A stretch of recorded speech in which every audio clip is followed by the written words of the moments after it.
of all, thank you all. It's really a pleasure to be here with you. I'm going to go ahead and before I talk a little bit more in terms of an introduction and the like, I'm going to share a couple of things. First of all, good morning y buenos días. I greet you all from the ancestral, traditional, and stolen lands of the Nisean, Southern Maidu, Miwok, and other indigenous communities and nations in what is now Sacramento, California. And now these nations now exist as a range of currently recognized state and federal tribal entities, as well as many that are not recognized and yet are very much still here. Many bands of indigenous people made their home here during specific seasons of the year and up through the rivers and the valleys.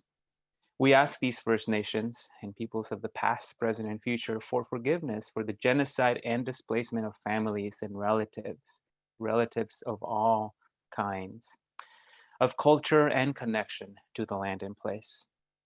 We recognize and respect the enduring relationship that indigenous people have had with their traditional homelands and the need for healing and reparation with and from non-native communities. We hope to inspire positive ongoing action and relationship as we demonstrate our commitment to beginning the process and continuing of working to dismantle the ongoing legacies of settler colonialism. And through our actions, we can walk the path of repair, reconciliation, and cultural revitalization. This serves as a reminder, not merely that the lands on which we work, gather, recreate, and travel were originally stewarded by many before us on Turtle Island, Abya-Yala, and other respective names for this land, past and present. This recognition is but one step in a reparative process that is justice-oriented and addresses historic and systemic injustices. And that is how we start, so that as we tackle this work together, we do not shy away from the complexity of the problems as we engage in the needed creativity and responsibility of solutions. And so with that, I also want to express gratitude for being in this space with you.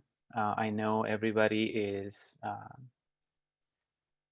in a different place, physical space, along with others, and I appreciate how everybody is also doing some land acknowledgements in the chat as well.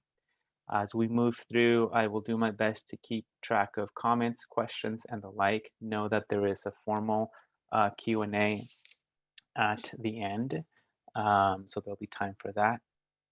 And in terms of I'd like to see my t-shirt, I will go ahead and present that afterwards as well. Perfect. I'm gonna go ahead and share my screen and then hopefully follow along. Please know that when I am in share screen mode, I will not be able to see the chat as clearly. So the title of this conversation, presentation is also, I chose holding space for equitable social cultural risk management as a way that I will weave in and talk about how do we continue to add to the work that US professionals do in this space. And that's a key thing that I'll be talking about. In terms of a land acknowledgement, yes, there is as many of you know, there is an app and there's a text locator. I encourage you to use that and push deeper. It's really important to, as with all of these things, what is the practice that we engage with and why does it matter? How is it important that, yes, there's recognition across the board, but also because this needs to be a focused reparative process in terms of how we practice and may continue to practice indigenous erasure, as an example. So that we remember that where we are, where we've been and where we're going did not just come out of empty space. And when we talk about public lands, that there's a consequence in terms of how they came to be and what that means for now. And that we continue to understand that presence is still very much here and will continue to evolve. Hence the work when we talk about with a land acknowledgement, if at any point it seems like that is a stopping point for you, you need to flip that and really think about how that is a starting point. want to start as well with a recollection. Recall taking a wilderness first aid class from a tocayo. A tocayo means another José González, who many of you may know well, represented here. And some of his words run clearly several years ago. They included, remember, it's all risk management, not risk elimination. And then also, might this hurt? You bet it will. And so it was that with some humor that they captured the reality and grounding of why we were there. Knowing that inherent in our outdoor engagements and experience, there was risk. But that through due preparation and response, we need not let it constrict or narrow what we could accomplish, while of course not having it be an excuse for foolishness and carelessness. José also shared a few revelations of his own. We had intentionally designed the class to have bilingual participants, Spanish and English speakers. At one point, José asked the group, so is it okay if I switch from English to Spanish as helpful? What can I just say cuchara if that's what's going to roll off the tongue quicker for me? And it was of course, there was a resounding yes from the group. And afterwards, José shared that it was one of the few times he was able to do so in a class, and how affirming and freeing it was for him in a way he hadn't thought about it before. It was a sense of cultural connection that made a difference, not just for him, but of course also all the students. An opportunity present by José simply being himself. It was a small example of what we mean when we talk about being seen, being heard, and being valued. Or even when we talk about culturally relevant approaches. And I start with this to ground a direct experience with some key realities. First, the demographic inevitability that 2050 will look very different from 1950 or 1940, 1950, and 1960 when the respective organizations hosting this conference were founded. So this has direct impact and consequences for those organizations, NOLS, SCA, Outward Bound, and of course a range of others, and for the field at large, here in the US and beyond, and especially in terms of where we are grounded. And this is not from a simple, there quote unquote will just be more people of color, and we need them as our students, or we need them engaged. This means engaging with the necessary and crucial questions of ensuring such communities are not mere objects of programming. But what does that mean in terms of decision-making spaces and shared and transitional power? And this also impacts our larger struggles, from the ongoing protection of our public lands on which the field relies, as well as climate change, because there is no planet B. What we've known is that communities of color, and when I use terms such as Black, Indigenous, people of color, it's understanding that when there is a call for specificity, that we use it as such. And again, there are starting points, not ending points. And so when we know that Black communities, for example, Latinx, Hispanic communities consistently show the greatest care and concern for a range of conservation and environmental issues. So this matters in terms of these spaces. And you're all professionals in this field. As I've told many professionals I've engaged with, my job isn't here to tell you how to do what you're good at doing. There's a reason you're a professional in this field. I am here to support in what I understand you've agreed to undertake. That this is a process of growth, of framing for how to do what you do better in relationship to not just engaging, but also valuing and being an allyship and beyond with difference. It is one thing for you to have developed a competent and excellent set of expertise in outdoor and wilderness risk management. It is another to ask, or worse, deny, why and where the field is not representative of our communities at large. To presume that it is purely from individual choice, to assume that the situational space and settings in which our respective organizations were founded are the best conditions in which to thrive in a justice-oriented future. That stating Black Lives Matters and supporting nation sovereignty is essential for our work.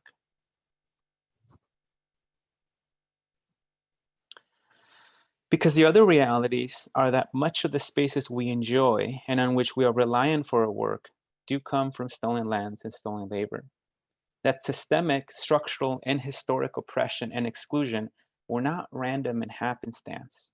We built places and spaces with only some in mind. Privilege is not being able to see and account for that. That you see the world as normative without accounting for how that is not the case for whom the spaces were not designed and built. And I know this is not new for some and many of you. Still, I want to stress the framing so that all of the creative, passionate, innovative energy of this field goes into incorporating this rather than challenging or dismissing it. And examples, of course, from my own current home state of California, as we look at redlining even as a practice, and how that has impact on not just outdoor and nature access and recreational opportunities, but health. And that is true for a variety of other spaces. As a field, you've come together for something very important: the physical well-being of participants so that they can benefit from the transformative power of the outdoors. We want participants to connect with the awe of nature, the development of leadership skills, and a myriad of other opportunities that come with guided, facilitator, and structured outdoor programming. For that to happen, participants need to have a relative degree of safety. And purely from ensuring physical safety, it's highly effective. This is why we're all here in this career and in this profession. And now, as we can no longer afford the delays of the shifts and changes from the realities I've mentioned, we have begun to account for more. And some of this, again, is not new. We've done better in paying attention, for example, to emotional health and wellness. Something like a psychological first aid kit, as I noted recently in an article referencing Laura McGladrey. And that is important in the same way that even the military has had to account for the mental health of soldiers and the reality of PTSD. And of course, it is an ongoing practice. So yes, having technical risk management knowledge makes me feel safe. Having peers as professionals with that knowledge and expertise makes me feel safe. I respect and value all of what you do as professionals. Yet often, before any of that, and even when I've led families and groups outdoors, what starts the feeling of being safe is one of welcome, belonging, and connection, where the primary safety concerns are both perceived given a new space and real given a different lived experience. It taps into the idea of there being others like me, and that such a space is valued. It is part of the value, strength, and necessity of affinity groups. If you've not had to consider that, it is because you may benefit from the privilege of having the space around you designed such that it is normative for you with the expectation that it should be so for others as well. This was part of the reason why early on I wrestled with, quote unquote, having to leave my cultura at the trailhead. And why, with the founding of Latino Outdoors, we would get questions and challenges like, why a Latino outdoors if there's no white outdoors? And of course, not reflecting on that question and statement. So yes, we can be professionals in risk management, but even more so than that, I understand this to be the work of leadership development. And we get to do this in one of the best classrooms available, the outdoors. And as leaders, we can continue to change and grow. Those outdoor leadership skills are applicable in indoor settings and in a spectrum of social cultural settings. But as all leadership entails, it comes with a sense of responsibility and earned trust beyond a title or an expectation. When processing and sharing leave no trace principles, for example, I've noticed how they are one set of guides in minimizing our impact and harm on the land. I say one because they come from an axiology and epistemology that is Eurocentric from settler colonialism. Is it helpful? Definitely. but it's also in response to the very harm inflicted by a mechanistic reductive frame of valuing and devaluing the natural world. Indigenous communities certainly had a different framing and starting point, and they continue to do so. Still, when I do use Leave No Trace as a framing, I ask participants to think, now what would a set of principles be in reducing impact and harm on each other as we're asking to do with the land? What does equity, inclusion, and diversity in the form of heart and care work look like that we can practice? This allows us to co-create and leverage our communal creativity and expertise to do that for each other, to know better and do better for inclusive practices. Because yes, there are some basics and fundamentals in terms of the human experience in the outdoors. And it is also the case that it may be a very different experience if you are Black in the outdoors, and hence the tragic call in examples of why we even have expressions such as fill in the blank while being Black. As well as if you are Native and are prescribed how to recreate an ancestral homelands in restrictive ways, and so on and on for other impacted and oppressed identities and communities. So my invitation and challenge to us is to consider how we apply our risk management principles and philosophy to continue to ensure that these experiences are equitably accessible to an ever-changing demographic. For example, when I look at some of the guiding tenets of the conference, if we believe wilderness and outdoor experiences create unique opportunities for growth, it's important to ask and consider for whom and how that can be different based on historical oppression. If we believe there is value in taking risks and those risks need to be thoughtfully assessed and managed, then we need to account for how different communities experience different types of risk and how those manifest in urban and wilderness settings. And that if we believe that cultural humility supports risk management and is essential in creating inclusive programs, then we are clear in how we are demonstrating that and how that it's spoken as true by those most impacted. I know many of you are already on this path. For example, you can see this even reflected in some of the session titles from the 2019 conference. Titles such as Living on the Land in a Good Way, Supporting Indigenous Resurgence Through Anti-Colonial Approaches to Risk Management Planning. And what white people working with folks from the global majority can do and not do.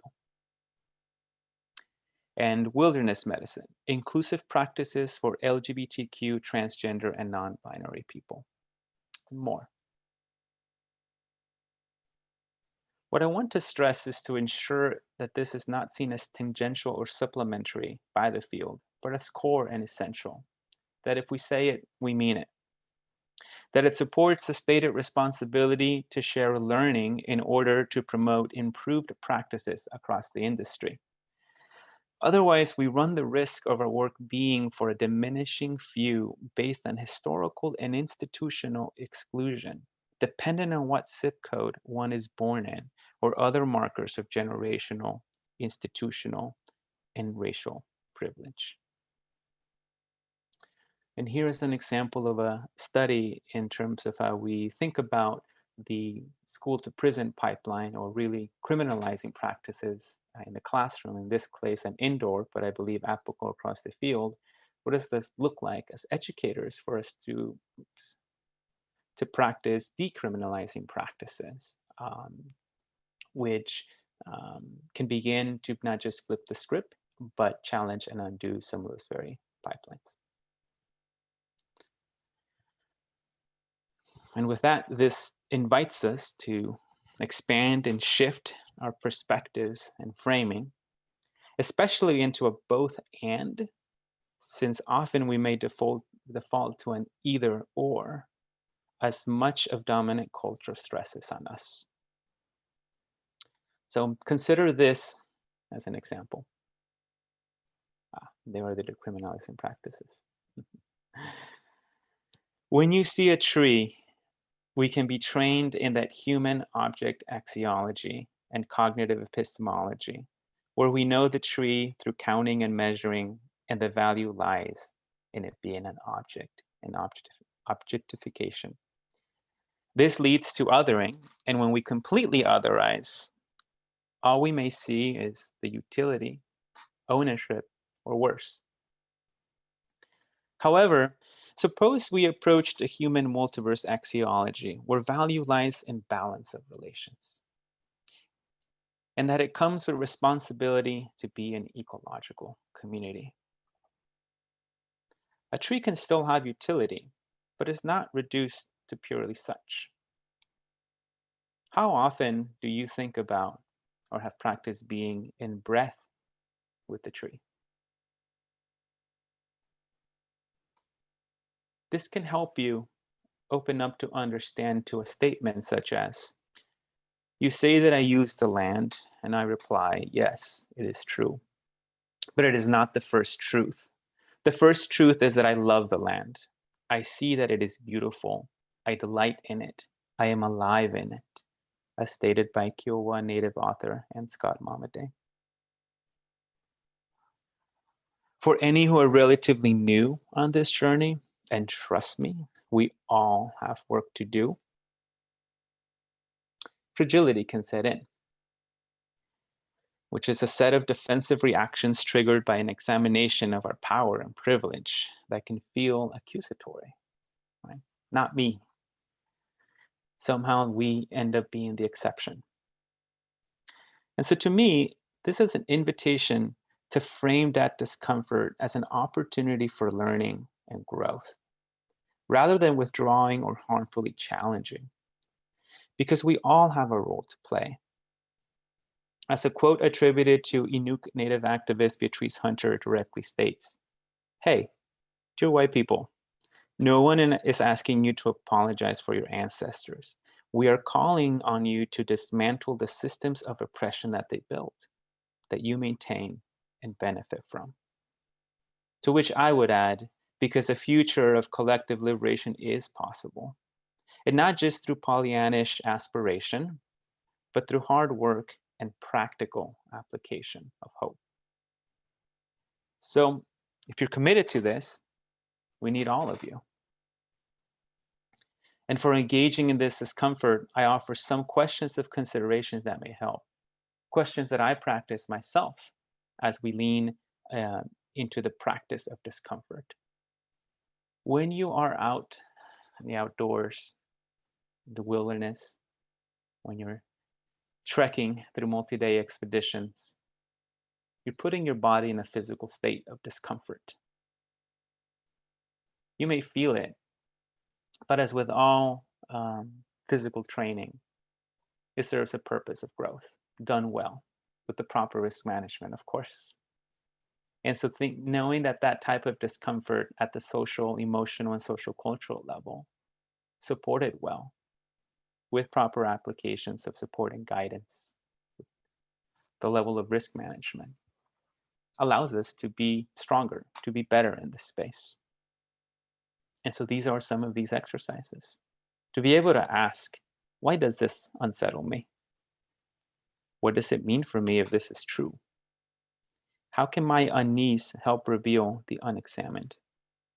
Is it possible that given my identity and positionality, there are dynamics I don't see?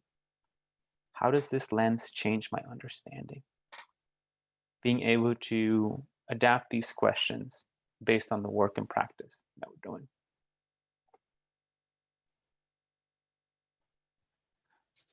Now I'm going to share two readings that, I guess pun intended, they bookmark part of my work in progress. The first one is from the book Other Ways of Knowing by Dr. John Broomfield, Professor John Broomfield, who wrote this when he was at the University of Michigan. And I read this many years ago as a way to kind of remind me and ground me of part of this work.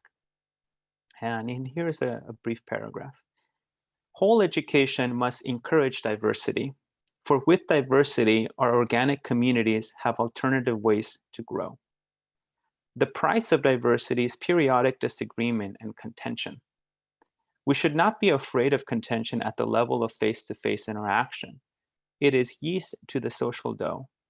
It also gives us a practicum to use for the training of students in techniques, for example, of conflict resolution, so sorely needed in our society. We should invite Mahatma Gandhi and Martin Luther King Jr. to our classrooms. Contention should be balanced by mutual caring. The aim of education should be the creation of caring community. I believe that the rebuilding of community is a critical task to the contemporary Western world. Schools can serve as practical models of humane participatory communities. We need a life in our schools that is not a jumble of segments, but a supportive life together, to encourage all of us to grow and change. And I mean everyone in the institution, not just students and teachers. I read this many, many, many years ago as a practice and reminder. And I will add a recent reading. This comes from the book Joyful Militancy, Building Thriving Resistance in Toxic Times by Nick Montgomery and Carla Bergman.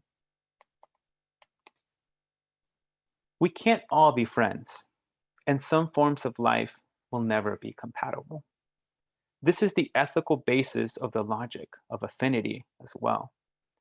It can never be a totally inclusive come one, come all process, because this would mean welcoming the worst of empire and all of its toxic ways of relating.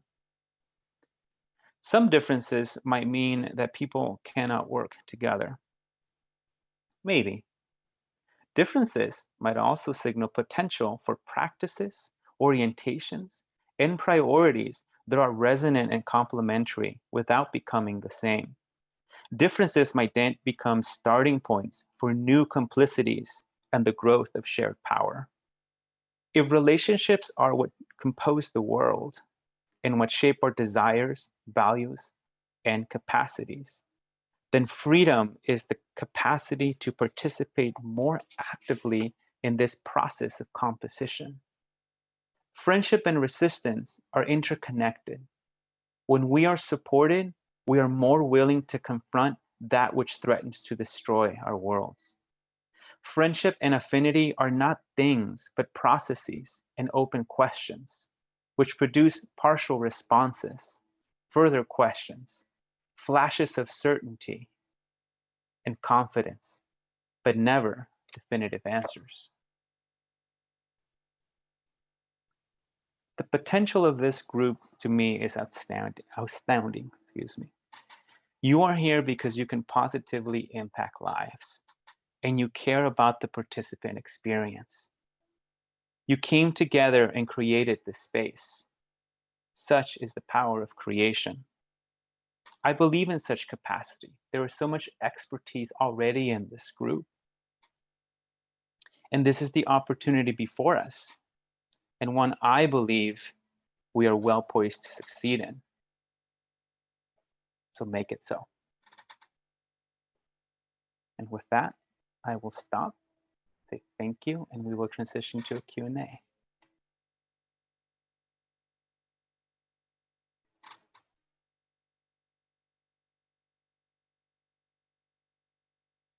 Okay, so part of how we will try and attempt and manage this, one of the things here is if you drop comments or questions while I was presenting, like I said, it won't be easy for me to see them.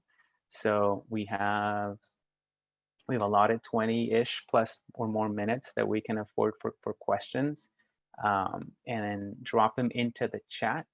And then I, along with Mike, will do our best to make sure we don't miss them. So if you've already dropped the question, please drop it in again, and then I will go ahead and read it and answer it to the best of my ability. And I see that the Dr. José González is in the audience. Tocayo. All right, so I'm looking for questions. Let me know if they're popping in. Yes, I can make the slides available.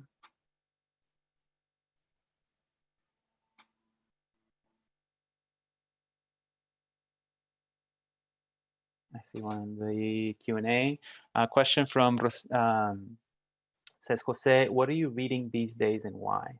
Oh, well, that's appropriate.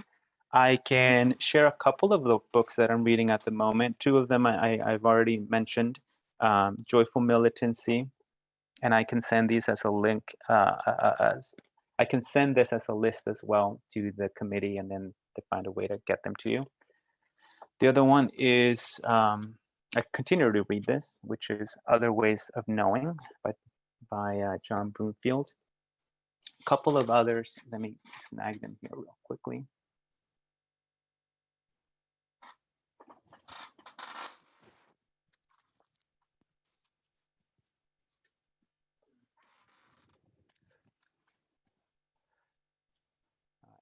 A couple of others are, of course, Emergent Strategy by Adrienne Marie Brown, Braiding Sweetgrass by Robin Wall Kimmerer, and then two last ones I'll share. Awakening Together, The Spiritual Practice of Inclusivity and Community by Larry Yang. And then for reflection, a lot of the work of Thich Nhat Hanh, so specifically practices on how to grow and expand like a river. So those are some examples. I'm surrounded by books, so I'm happy to kind of send over a list as well. Okay. See a couple more questions. Can you explain cultural joyful militancy that you mentioned earlier? That's a great question. One of the, it's related and separate. So one of the framing questions in terms of the book Joyful Militancy was asking that we can be very militant about many things. What happens when we do that about joy? And that's, to me, a couple of things come up. One of them is, it is kind of odd. There is an invitation to kind of hear that odd, almost paradox of putting the words militant and joyful. But I think it helps be a connector and a bridge into how we can continue to move and shift and transition from older, harmful ways of thinking and being to newer, affirming ways of being. And so one of those things, as two slides that I show, was a slide by Dr. Rupa Maria, in which she kind of put, she's a doctor, and she was looking at how does, in the emergency room, she's like, this is how I can see physical trauma, or this is how I can tend to physical trauma. And yet there's many cases in which it's beyond the physical. There's a cultural, there's a community trauma. What is impacting and affecting my community members? And so she looked at this frame that put colonization at the top, to which writer Michelle Holliday said that she sees it at even one more step removed as that reductive mechanistic view of the world and really of our natural world. And so I use that as the way to say, often that's very helpful and clear in what we're fighting against. And for me, I always also want to balance with what are we fighting for? And hence that flip that she also provided about a life-affirming perspective and framing, in which you're going to see a lot of those references from nature. And what I would say, a lot of our practices that we can do in the outdoors. And so I add joy in that component as an invitation of what does liberating or liberated joy look like as a practice of healing and restoration that we can share with each other, as well as a practice of inclusion in the way that when you think about playing, and you used to even play as a kid, what it was to be in the full experience with another, where difference was not the barrier, but rather you all were getting to experience that practice of joy together. So that's one of those components. And now I'm seeing quite a few questions, so let's try a little bit here. Role of climate emergency and risk management formulation. That's a great question. I'm not sure if I'll do it justice, but I did mention the component around there is no planet B. So climate change is the one thing, right, that cuts across how we choose to kind of, how we may struggle to connect and understand and reflect all of that is part of the work. But the reality is that climate change, if we don't address it, is changing everything. And the outdoor spaces, the wild areas, public lands, you name it, those are being impacted. And so I think for me, one of the ways that I framed it earlier on was to think about some of these experiences in relation to the people, the place, the process, and the policy. And so we can look at all the considerations to ensure that there were people-to-people connections, and that, and the people-to-people were safe, so to speak, but we fostered good relationship in that space. And then with the place, that we fostered good connection between the people and the place. Through whatever might be the type of programming. The process was ensuring that what does it take to ensure that the people were safe and comfortable through that work. And so a lot of that is what you're already familiar with, not just the gear, but also the techniques, the considerations, and so forth. And then the policy was to ensure that, hey, these are people decisions. Where we are now, in both good and bad ways, the maps of our present are because of people decisions, and not just our maps of cities and of urban centers, but our maps of all of our spaces. So what if we look at the maps of 50 years or 100 years from now, how do we actually want those to be different? And so what are the people choices that we can make in relation to policy? And that's an example that I use to be able to connect to climate change, to be able to say, hey, this is lines on a map have consequence for a variety of reasons, but also then thinking about what do those lines look like in relation to climate change, not just in terms of what the lines that climate change doesn't respond or react to. It doesn't care that all of a sudden, there's a line that demarcates a national park and not a national park. But also I think that we can have influence of that by really looking at the fluidity of non-borders. Let me go through a few more here. Showing a slide very briefly that had ethnicity in one column and axiology in another. You didn't speak to the slide, but wondering if you could explain it some. Yes, thank you. And I will share these. I know that the slides were to pique a little bit of that cognitive curiosity, but also to share some of the sources that I weave. That one is an adaptation by Charles Thomas, who's the executive director of Outward Bound Adventures. Very different than Outward Bound. They are two separate entities. He adapted that from the work of Edward Nichols to kind of, and I want to stress this because just because they're boxes, I always stress they're starting points. Otherwise, don't fall into the fallacy of thinking, oh, that's the categorization, because that's how we can lead to stereotypes. But to be able to say, the ways that was what I was referring to in how do we engage, for example, with the natural world? What do we value as knowledge and information, as well as like how and why do we value it? So that was the example of the tree. So what's the difference between seeing the tree purely in its utility, which then just means we can use it and turn it into things that we need, versus how does that change if you see that as a member of a community? You can still use it, but it helps to understand the practices, ceremony as an example, in showing respect to being in relationship with everything around you. That's very different than just owning it. Do you have any ideas on what field leaders can do to diffuse racism within the group as well as from the outside in the field setting? That's a good question. One is, I will still say there is expertise in this group, even just reviewing a host of sessions from prior conferences. I know there is expertise in this group. So step one is to really pay attention to how you listen to each other and support and value those perspectives.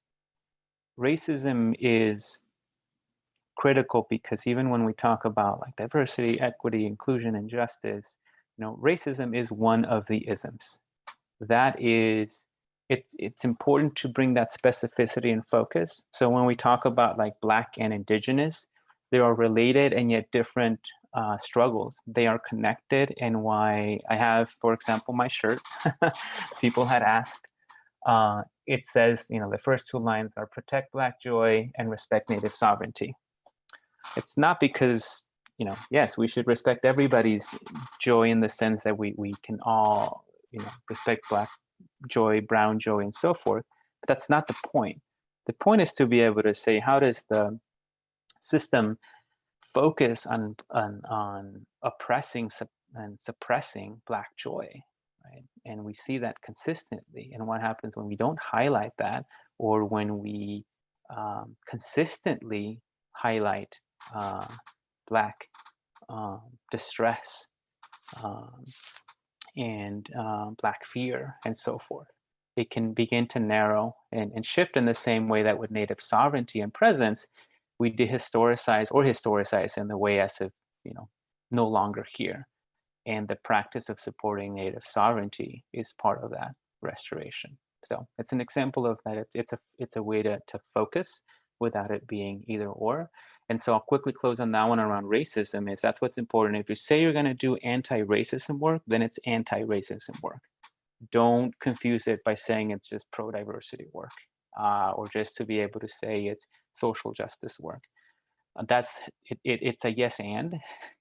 We're saying, as we create inclusive spaces for all, racism is one of those key components. And so for me, at minimum, I look at three things. One of them is, what is the awareness component? Is it the case that it's too easy to say that people just don't know? Then I can focus on that. What are the set of tools and activities that can ensure we are able to pay attention to what that difference looks like? And then the other one is the doing. So what is the actual actions that you would take? And then last one is this transformation, which is really the changing of the spaces in that happen. And for me, around racism, obviously, if just as with many cases, if you need to intervene for the sake of harm reduction, then you need to intervene, period. And sometimes, often, what has happened is we have not provided the spaces in which to model a conversation around this. And that in itself can be incredibly challenging. So by the time that you're thinking about diffusing racism, you're really reacting and responding rather than having front-loaded the space to be able to normalize what it means to have a conversation around this without defaulting to positions. And that part of that is how do you set up those conversations for conflict resolution, as I mentioned earlier. But I'll go through a few more questions and then see if I can be more specific on any that I missed. Let's see. How, as a marginalized, oppressed individuals, do you believe we can best advocate for ourselves and our students? So, for example, queer, BIPOC, low, SES. When acts of aggression and oppression are perpetuated by supervisors or colleagues who claim to be advocates and allies, especially when said colleagues and supervisors refer to fragility and then defend these actions, even punishing marginalized community members when dialogues are open. That one is critical. I'll try to be this as clear and as specific. I have chosen and agreed to be in a role that is oriented for bridging and in education. What that means is that if there's a predominant white group, I have agreed to be in that space for that conversation, for explanations, for mutual understanding and learning. And that is not and cannot be the default for all. And so that means being able to hear, listen, and respect when somebody says, no, right? I'm not here to educate you. I share that because even in the practice of when we say allyship, is to continuously be able to reflect that intention and take responsibility and awareness for the impact. Because very easy in our attempt to do better, we can continue to perpetuate harm because we're positioning and centering ourselves in such a way that microaggressions or some of those spaces continue. Think about when you apologize, and what is the practice we've had from really being able to just apologize, and for you to think about who is the apology for. And I say this because we know how familiar it can be to want to apologize so I feel good, so I feel better, so I feel relieved. So it's about me. It's the way that it becomes centered, or we say when it's ego driven in that component, rather than the apology is meant to be for who has been harmed and hurt. And that's it. And it is on the other to be able to decide if and how the apology is accepted, just as Walter Eco Hawk, has mentioned around the process of reconciliation starts with the apology, receiving the apology, and then you go from there. You can't force it. And so I share that because feedback is a gift. And so if you're in a position of privilege and power, being in that discomfort and being able to identify and name that fragility is part of the work, because it's very easy to perpetuate harm. And this means that as impacted and affected marginalized communities, there need to be those spaces of affinity, there needs to be those spaces of restoration, and so forth. And for those of us in power is to be able to support and acknowledge why those are there, because this is emotionally exhausting. And so it's that combination of knowing that as the fight continues, you need to be able to care for yourself. Just as when you go training, just as you have a training regimen and so forth, you also need rest and restoration days. And so that's why sometimes I use that physical workout metaphor for you to pay attention as to who's your peer support, what are your benchmarks, what nutrition are you taking in, and all of those components. Try to come back to these a bit more.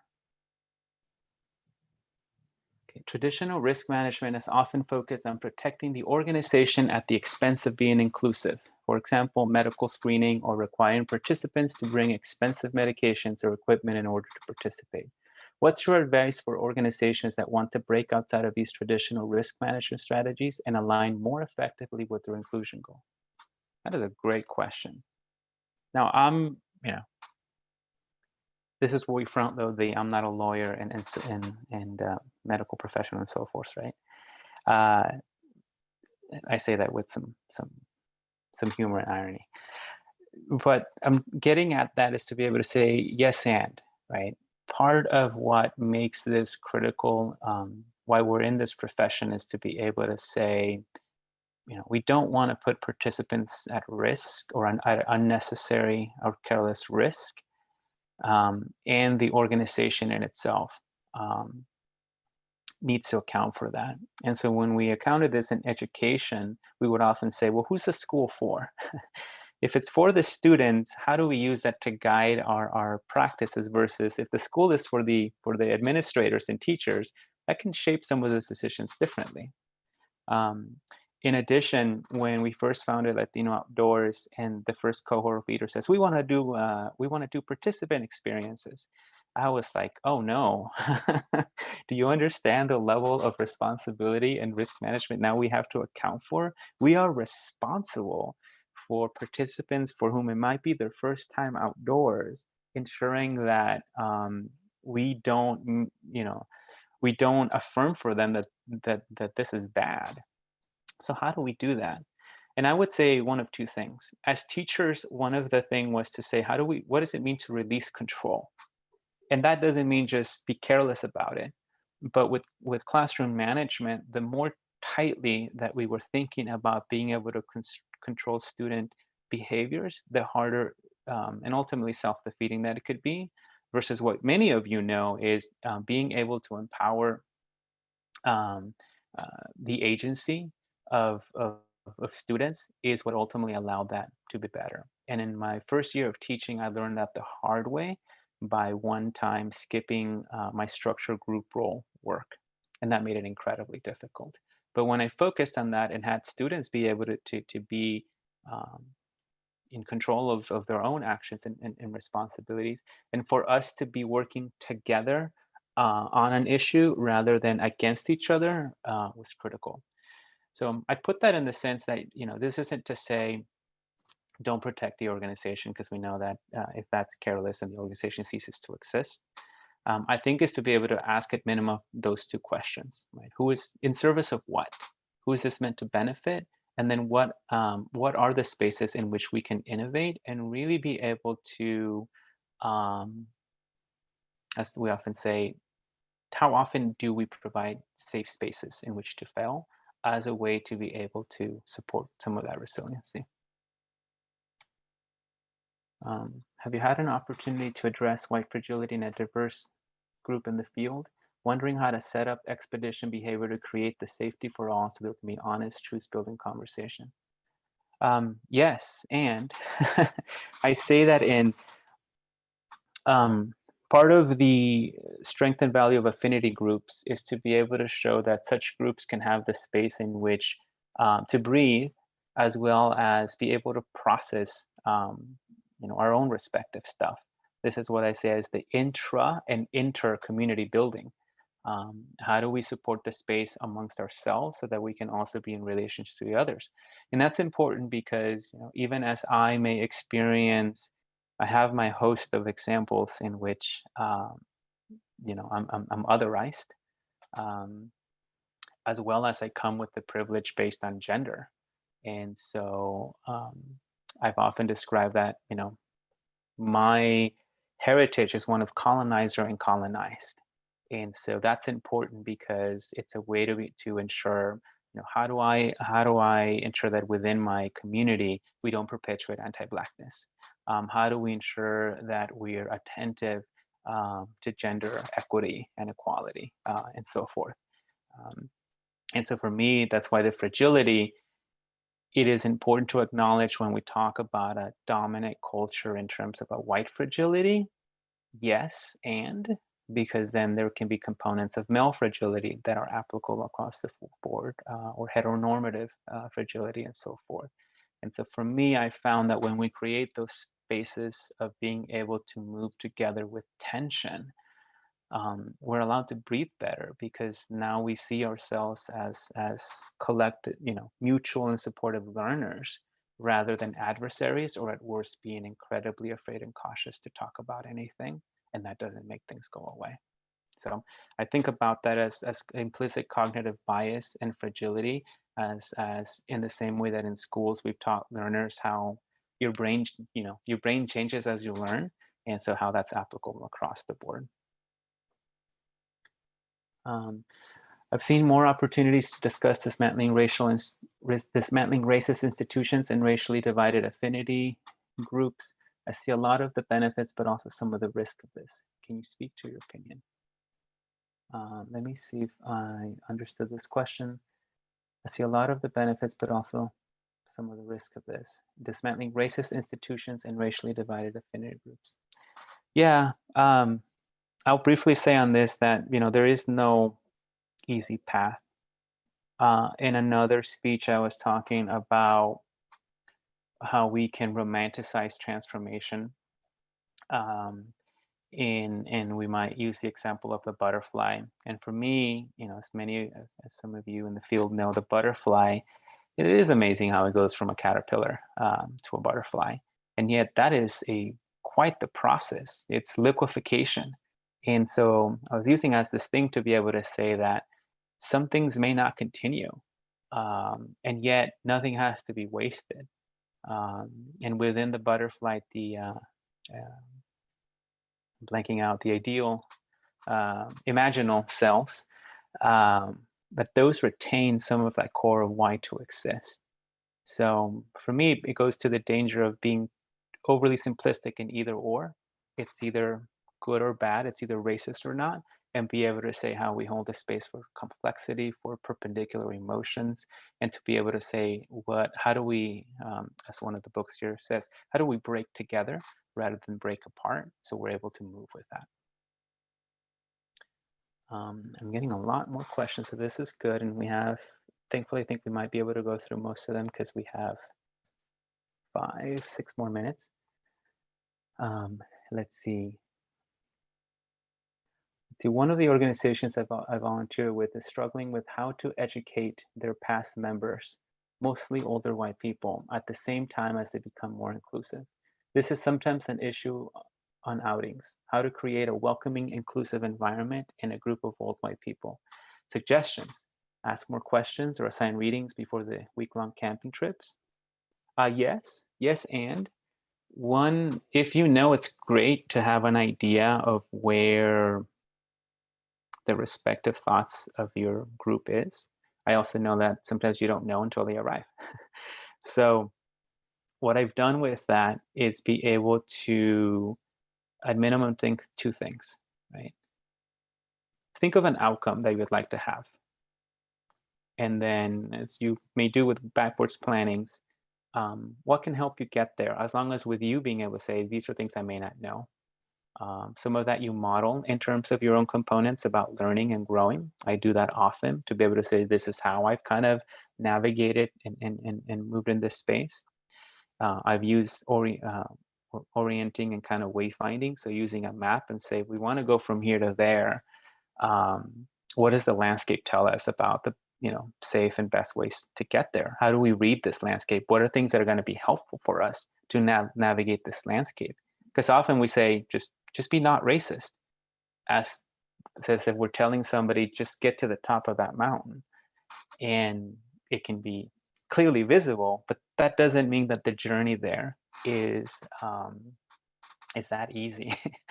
And so I've mirrored and mapped a lot of those ways in multiple things, the outdoor experience, as ways to think about, not just because they can be interesting, but also because it's a way that I can engage their existing cognitive map, how they see the world, and introduce new information to that, rather than just kind of saying, here's the new information you just need to accept. And part of how learning work, we know, doesn't simply work that way. So I'll read through a couple more. And I know some of you asked in the Q&A, so I'll be trying to flip between these. One of your slides advised moving towards more collaboration. We have seen great examples of collaboration in the outdoor industry, but historically, it has been more common for outdoor orgs to talk a lot about collaboration efforts, but then little action happens. What is your advice for developing actionable and effective collaboration? I'll weave in a couple of quick thoughts here. One of the key questions around justice-oriented work is being able to ask the question, what power am I willing to give up? And if you ask that question and you say, oh, none, then just know that that's going to be one of the struggle points, versus being able to say, I had not realized or acknowledged what power do I have, or what does that look like? And how do I react and respond to that? If you think like none, or no, I have no power, or like I worked hard for this, you are caught in that old framing, rather than thinking about, what does this look like as sharing, as transitioning, as ensuring that what I care about continues, because I want to support others with whom I have a connection, and they may care differently, and that's okay. So it's not a conversion to say I want others to purely approach this in the way that has been valuable to me. That's the classic, not just invite more people to the table. It means that the table itself may need to change, because you have to be careful about inclusion, not just including more people into a space of harm. It's acknowledging that that's an invitation for that space itself to change through those invitations, as well as through your own action, in dismantling that. So I put that in terms of the collaboration, because it's not that simple, either or, and to be able to ask some of those questions. And that's why I had that shifting in thinking about, if we're purely restricted or dominated by one set of prescriptive ideas as to what is normative or is a work culture. So for example, if we're overly reinforcing linear decision making, and to say, it's not an either or for me as well. just like in the emergency room, there's times when the doctor needs to be quick, responsive, and just take quick action. And we know that that's not the way we need to approach all health and wellness. There are times for you to really think holistically from a completely different approach. Okay, let me try to. We're down to. I try to get one more slide and then one more question, and then any that I don't get to, I will go ahead and try to find a way to answer them. Let's see. What is one thing you would have every outdoor educator to do to help their students safe, or stay safe? I'll say this in ending this. One of the things that I have worked with, struggled with, and try to model is continuously think about what does it mean to be a learning space, to always be cautious about the arrogance of expertise. And I say this not because expertise is bad. I think someone once misunderstood me. It's like, no, expertise is wonderful, right? It's your brain being able to say, this is important, and I'm going to ensure that the neural pathways are structured such that you know how to do it. And sometimes without thinking about it, you just do it. The cautiousness is presuming then, why don't others get it as easily as you? Or why aren't others seeing it in the way that you are? And so that way, when you approach safety, being in that learner space allows you to really pay attention and recognize where that's coming from and how to support that and help that transition and navigation to where you are. In my early days of outdoor education, in which we took migrant students out for a week, and one of those nights was sleeping under the stars. Many of them, it was their first time that they had been even far away from home, had to navigate the whole conversation with parents around to, why this was okay, to let them go and so forth, and then do all the setup of the site, everything from checking the ground to talking about potential risk considerations and so forth. And yet the most important, one of the critical things really was to set up a kukui free zone. And if you don't know who the kukui is, think of it as like this boogie person. And that was important because it's easy to be dismissive around like, no, that's dumb, or that's real, or that doesn't exist. Just like with some parents where are there bears here? And you can easily say that, of course, that's a silly question. There are no bears. There haven't been bears. Rather than thinking about where is that coming from and how can we respond and react to that in a way that they are being seen, heard, and valued. And I've modeled that with many outings with students and parents to show that they are part of the co-creative process of this outdoor experience, and that they have just as much to contribute as I do. And that is often the case, and I get to walk away from that experience richer as well. Okay, I know we are at time, I believe, so I want to respect the time that we have now. Mike, let me know. There's a way to save the chat, please. I'll count on you all to please do that so we can save some of the questions and I can see how I can answer them. Thanks very much, Jose. I think I speak for everyone out there in cyberspace when I say we feel that this has been an excellent opening to our conference this year, and we really appreciate your time and spending the morning with us. So thank you.